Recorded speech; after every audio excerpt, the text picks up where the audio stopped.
Some decades slip quietly into the past, but the 60s, they never stopped making noise.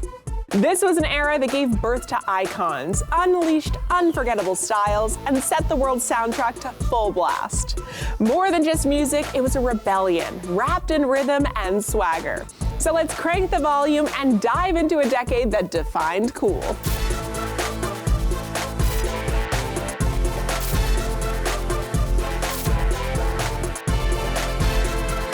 Hi, I'm Elizabeth Stanton, and you're watching PopStar Today.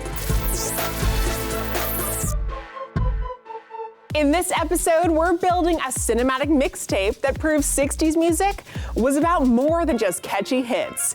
It was a cultural revolution. It's amazing because you get the soundtrack as part of the texture of the film. We trace the legacy of a musical trailblazer in a complete unknown. I just did as much research as possible and put in as much preparation as I could. And we spotlight Austin Butler's fierce dedication to his craft. It's hard to be concise with this answer. I've been trying to get more and more concise. But first, let's spin the vinyl back to the decade that shaped music forever. Echo Mark. In the ever-changing world of pop culture, there's a special corner dedicated to the swinging 60s. A time when music transcended mere sound, becoming a cultural revolution. And what better way to relive those groovy days than through movies about the era's music and artists? So grab your tie-dye shirts and let's take a trip down memory lane. First off, we've got 2014's Love and Mercy, a biographical flick that delves into the life of Brian Wilson, the mastermind behind the Beach Boys. Feel the California sun on your face as you follow Wilson's journey through fame, creativity, and personal struggles. With standout performances from Paul Dano and John Cusack, this film will have you humming good vibrations for days after you've seen it. The film is not necessarily about just to Brian Wilson, look at what a great or exciting life he led, but also the aspect of he's just a guy who suffers from, a mental illness, a condition. And there's a lot of people out there, or a lot of us, in all different ways, at different levels, we all have our own issues, whatever, and you want to be able to for people to be able to relate to that and see beyond that, or to appreciate the person for who they are. Next on our playlist, 2004's Ray shines a spotlight on the incomparable Ray Charles, from his humble beginnings in Georgia to his triumphs on the world stage. Jamie Foxx's powerhouse performance earned him a well-deserved Oscar, and it's easy to see why he belts out his hits like Georgia on My Mind and Hit the Road Jack with outstanding perfection.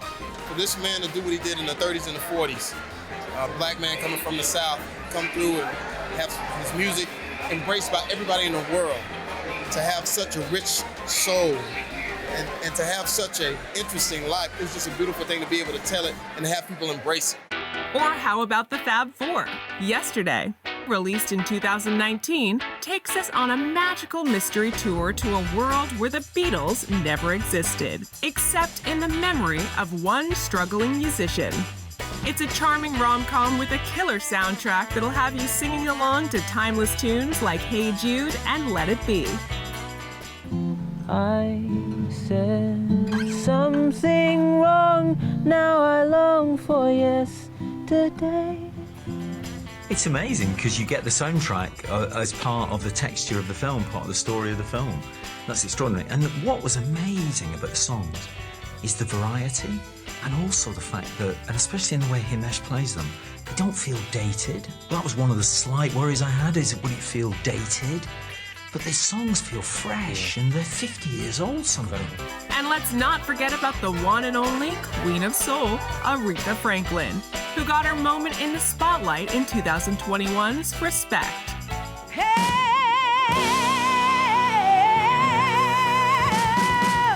Jennifer Hudson delivers a powerhouse performance as the legendary singer, giving pitch-perfect renditions of the title tune and other hits such as Think.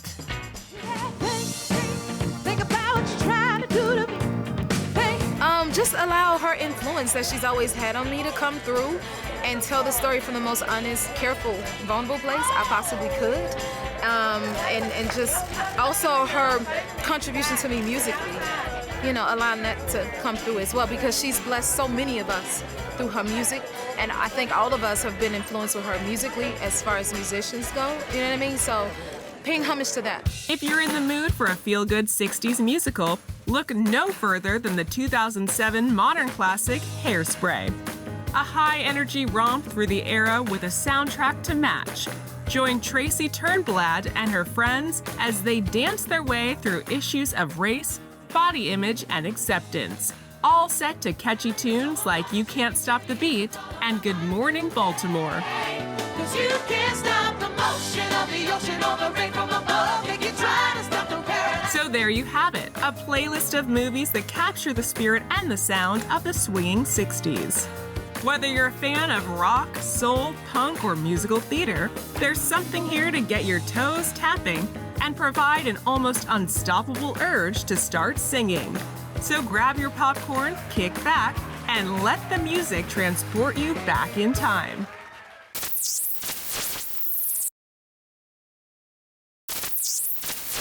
The 60s gave us anthems, legends, and stories that still echo today. And while plenty of films have captured that spirit, 3 stand above the rest. First up is 2018's Green Book. This biographical drama takes audiences on a road trip through the vibrant 60s music scene, with heart and humor. The film follows an unlikely friendship between a refined pianist and his street-smart driver as they tour the segregated American South. Through witty banter and unforgettable performances, it shines a light on the power of music to bridge divides and the beauty of unexpected connections. You know, my goal was not to get broad, which I tend to do. It's my instinct. And I thought, you know, a couple times I would think of a joke, and I thought, no, that's not this movie. I wanted to stick to the reality of it. For the story to work, it has to be real. So the humor comes out of organic situations and phenomenal acting. These 2 guys are both so good that they brought nuance where on the page, I didn't even see a laugh, and watching it, we're giggling because of their performances. Next up, if you're in the mood for some Motown magic, look no further than Dreamgirls from 2006. This dazzling musical follows the journey of a fictional girl group inspired by the Supremes and other iconic acts of the 60s. With powerhouse performances from Beyoncé, Jennifer Hudson, and Jamie Foxx, it's a soulful tribute to the sound that defined a generation. I studied Diana Ross. I watched a lot of Cher. I watched a lot of Barbara Streisand. A lot of the older divas that I respect and that paved the way. Aretha Franklin. I took different things from all different artists, and it was amazing because every day for 2 hours I watched Motown. And finally, we've got the 1991 Oliver Stone biopic, The Doors. A wild ride through the life of Jim Morrison and his legendary band. Get ready to rock out to hits like Light My Fire and Break On Through, as Val Kilmer brings the group's energetic yet troubled frontman to life with electrifying energy. Sometimes in like recording the songs, I would have the same point of view as the character, you know, to create it. So Paul Rothchild, who had produced The Doors, would have some evil flashback that the guys come to haunt him again. You know, he'd say, are you messing with my head, or do you really have the same problem in the song? Or, you know, and I would be into the song, and so, but not like, I mean, I don't drink, so that alone made it much easier to be around me than Morrison. Say 60s, and one name instantly comes to mind: Bob Dylan. The biopic, A Complete Unknown, explores his extraordinary journey and why his music still matters today. You tramped all the way from Minnesota. Why is that? I wanted to catch a spark. A Complete Unknown is a biopic about Bob Dylan, a deep dive into the icon's early days back in the 60s. And who better to take on the role of a living legend than Timothée Chalamet, who also served as a producer. Talk about multitasking. But how did he pull it off? Let's find out. I don't know how it's for other actors who produce, but my producer capabilities on this had nothing to do with the creative direction or editing or anything like that, you know? It was more in finding the right studio for this, finding the right director, and making sure the project didn't die twice. Oh, where have you been, my blue-eyed son? Playing Dylan was no walk in the park. From day one, the team knew there was only one way to make it authentic: live performances. Yes, that's Chalamet really playing guitar, rocking the harmonica, and nailing Dylan's unmistakable voice. All live, no pressure, right? I just did as much research as possible and put in as much preparation as I could, and I had 5.5 years to work on this, so at some point it didn't feel like work or preparation. It just felt like my day-to-day.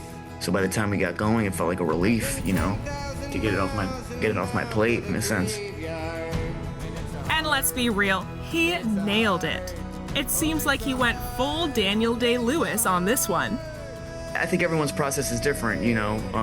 He's obviously one of the greatest, if not the greatest, actor of our times, but I would look at it more like a method energy, like in the sense that I tried to stay away from the things that would distract me from Bob's worldview, but not be explicitly in his worldview. So simple things like not being on your phone, you know, and if you go to a fast food restaurant, insisting on ordering with someone who's working there and not using one of the screens. If you go with snowflakes. Well, that begs the question. Is Timothy just as ambitious as Dylan himself? I don't even know if he would call himself ambitious. You know, I think he was just pounding his nail into the wall and just going from point A to point B. And hopefully I'm doing the same thing. You know, I'm really, you know, I could point to my late teenage years or something as, you know, now I look back and I go, that was maybe kind of reckless to drop out of college and pursue what is like a typically very unrewarding career. But now I feel like I'm more just putting my right foot in front of my left foot. And the tide will sound and the wind will pound and the morning will be brave. From mind-blowing performances to an inside look at Dylan's world, A Complete Unknown is a front row seat to the making of a music legend. So what are you waiting for? Grab your popcorn and check out this unforgettable slice of music history. That's how I got so far. Good start.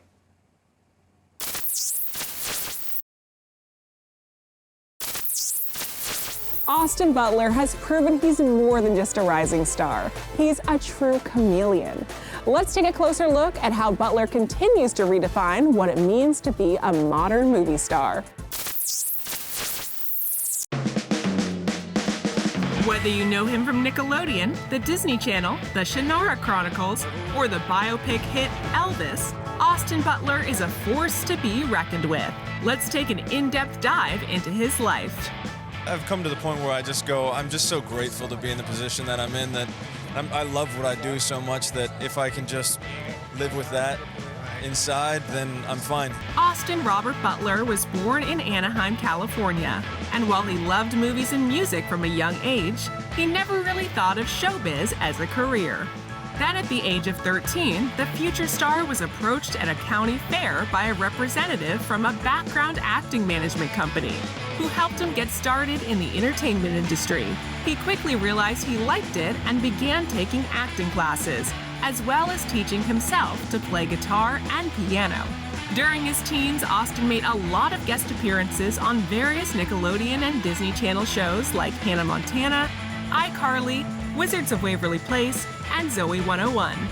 He also made a movie with his pal Ashley Tisdale, Sharpay's Fabulous Adventure, a spin-off of Disney's High School Musical. Years passed, but the handsome actor wasn't quite comfortable with his fame yet. I'm not a fan of a lot of flashing lights in my eyes, so that's the nerve-wracking part, I think. Starting in 2012, things started to get a bit better for Butler when he booked the lead in The Carrie Diaries. After that show was canceled, the rising star booked another lead role on the Shannara Chronicles. The show was part of the new golden age of television. And with Netflix shows and just so many different types of of TV. I just finished this show called the Shannara Chronicles that we got to film out in New Zealand, and I had when I watched it for the first time, I thought, this looks like I spent $20 and went to the movies, and that's so exciting that you can do that with TV now. Austin also made his debut on Broadway with The Iceman Cometh alongside Denzel Washington, who later recommended him to director Baz Luhrmann for Elvis because Butler got so deep into character. So Baz hired him to play the king of rock and roll, and the star started preparing. I basically put the rest of my life on pause for 2 years. I just absorbed everything that I possibly could, and I just went down the rabbit hole of obsession. I broke down his life into periods of time where I could hear the differences in how his voice changed over the years and how his movement changed over the years. And I spent 2 years studying and trying to find his humanity as much as I could through that. When I first started, I put these unrealistic expectations on myself that somehow, if I worked hard enough, I could make my face identical to Elvis's face. And that my eyes would look exactly like Elvis's eyes, and you wouldn't be able to tell the difference. And I realized that at a certain point, that becomes like going to the wax museum. And what is really important is that his soul comes out, getting as specific as I possibly could. Butler booked the role in 2019 and started preparing immediately after. But just 3 days before they were supposed to start shooting, co-star Tom Hanks got COVID-19. And so, instead of going back to America to go into lockdown, Austin stayed in Australia and perfected his Elvis while the world shut down. 6 months later, they finally started filming. The movie was released in the summer of 2022. But even at the 2023 Golden Globes, you could still hear a bit of Elvis in Butler's voice.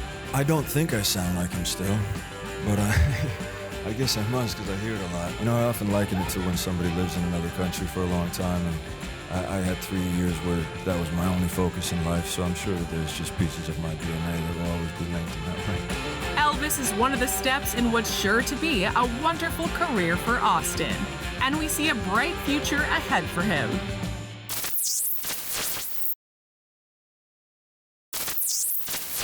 The Boat That Rocked is a love letter to the renegades who broke the rules, cranked up the volume, and made sure the world kept listening. Let's dive into this cult favorite. Action! And we have got some company today. Do we, David? In 2009's The Boat That Rocked, a band of 1960s pirate radio DJs captivated Britain, playing the music that defined a generation and standing up to a government that wanted classical tunes and nothing else on their radio waves. Here are some fun facts about this Richard Curtis comedy drama. Radio Rock, 203 meters on the medium wave band. And this is Gavin Kavanagh giving you a big, big wave. This film is about when I was young, I went to a boarding school, which was, my parents were living in Sweden, I was living in England, and even then, the thing that made me happiest was when you'd switch on the radio at night and listen underneath your pillow and you'd hear all these wonderful, happy, optimistic songs, and it's always been the thing that's made me feel in a better mood. The movie was loosely based on Radio Caroline, a popular private radio ship with a similar history and style. But it was producer, writer, and director Richard Curtis's intention right from the start to weave a fictional story around the many pirate stations of the era, rather than base the story on one set of facts. This may sound convenient. However, the shooting of this movie came with its own set of intricate challenges. This film was fun to direct because we had to do it in a very particular way. We put the cameras on the shoulders of the cameramen and they just walked around because we were on a boat, so it was shaking all the time, and we had a cast of about 12 main characters, and I wanted to see them all the time. I didn't want to just shoot one person and then another person. There are several references to the Beatles in this movie, set during a period when they dominated the UK music scene. However, none of their songs are heard because of copyright issues. Nonetheless, the film is packed with 60s hits, and Richard certainly knows his stuff when it comes to music. So I love pop music from 1964 right through to now. I can tell you what's number one in Britain today. You know, I've always loved pop music of every era and every stage. And I don't think it gets better or worse. I think that it's always interesting and there's always great new people. The whole concept of pirate radio might have faded into obscurity somewhat these days. But Richard thinks it might just be on the rise again in the near future. Well, I think radio is starting to come back in the direction, maybe not of controversy, but of personality. You know, I think that you can now hear music on the internet. You can download anything you want. So if you're going to switch on the radio, I think what you switch on now for is character, personality, friendship, all those things which pirate radio was about. So I've got a feeling that the spirit of pirate radio may be on its way back, in fact. So what better way to prepare for that comeback than by taking a trip down memory lane with the boat that rocked? Okay, you've been listening to Simple Simon Swafford at 203.6 meters in the medium wave band. It's been my sincere pleasure being in your ears this morning, folks, but the time is now 9:57, so I'm about to hand over to Angus the Nuts Knutsford. And that's it for today. Join us next time when we'll once again check out all the latest on Hollywood's hottest stars. I'm Elizabeth Stanton. See you then.